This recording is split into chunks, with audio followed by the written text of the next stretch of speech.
I mean, there's plenty of things to concentrate on. Why concentrate on that? It's just, it's a dumb rule. It's a dumb rule that's mostly enforced by people who don't know what the experience is. They have a distorted idea what the experience is, and they think it's just going to make people losers. Well, also, it's being mandated from people with different kinds of, desires, and a lot of it financial. But, anything that does, I consider a crime anything I do that hurts you or your property. Yeah. Otherwise, there's no crime. Yeah, I agree. Yeah.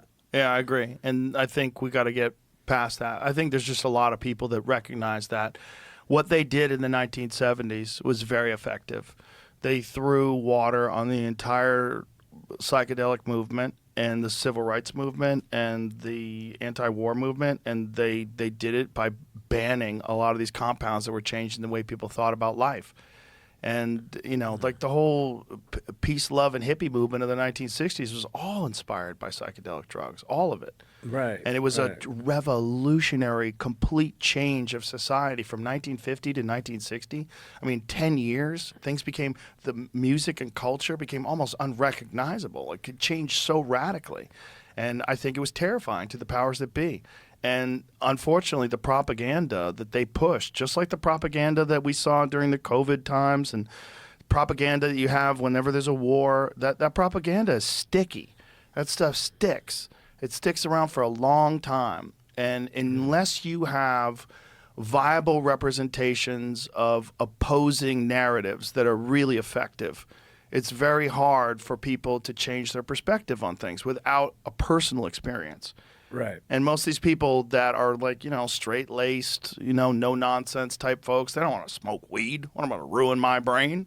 I've heard like legitimate scientists say, I would never want to interfere with the way my brain works. Like, okay, do you drink coffee? Shut the fuck up. What are you talking about? What are you talking about? Do you exercise? What do you do? What do you do? Do you eat good food? There's a lot of things that change the way your brain works. This is a dumb way to look. You really want your doctor looking healthy. You don't want to walk in and see some obese, having trouble breathing type of guy. Yeah. It's going to give you your advice. Well, that was one of the most fascinating things about COVID. When I was talking to Dr. Peter Hotez, who's an overweight guy who eats junk food, and he's telling me everybody's got to get vaccinated. I'm like, are you healthy? Like, are you healthy? Because you don't see, do you work out? Like, do you eat well? Do you take vitamins? No. None of those things. But you think that, like, chemicals, that the only way that you're going to get healthy is from a laboratory and an injection. That doesn't seem real. That seems crazy. Well, the whole notion is to bolster your immune system's response to this specific item, right? But if your immune system's strong, right, you really have nothing to fear.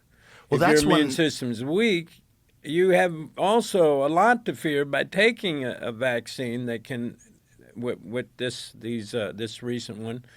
It actually hurts the immune system. It harms the immune system. Especially with repeated doses. At least old people should get vaccinated. Should old people get vaccinated? I don't think so. I mean, the problem was also any sort of, this is Dr. Birx is now admitting this when she's being questioned, is that they stopped any early treatments that weren't the vaccine, and that they probably shouldn't have done that, and that a lot of people could have been saved because of that. And that's true. And then that's something that people need to that's one of the best aspects of Bobby Kennedy's book, The Real Anthony Fauci, is understand like what pressures were put on these organizations to stifle and completely stop the prescription use of a bunch of different things, hydroxychloroquine, ivermectin. Also, like the studies that were done on vitamin D deficiencies and how that impacted immune systems, and just sunlight, exercise, diet. All those things play a critical factor in how well your immune system functions. And the idea that the only way your immune system functions at its peak is you got to stick a fucking metal pin filled with a solution that gets plunged into your tissue. That's the only way. It's the only way, Woody. Yeah. You gotta shove a fucking needle in your arm. Like, what? But you make a great point because it's like, why didn't we hear from America's Dr. Fauci or who the other representatives from the medical industry?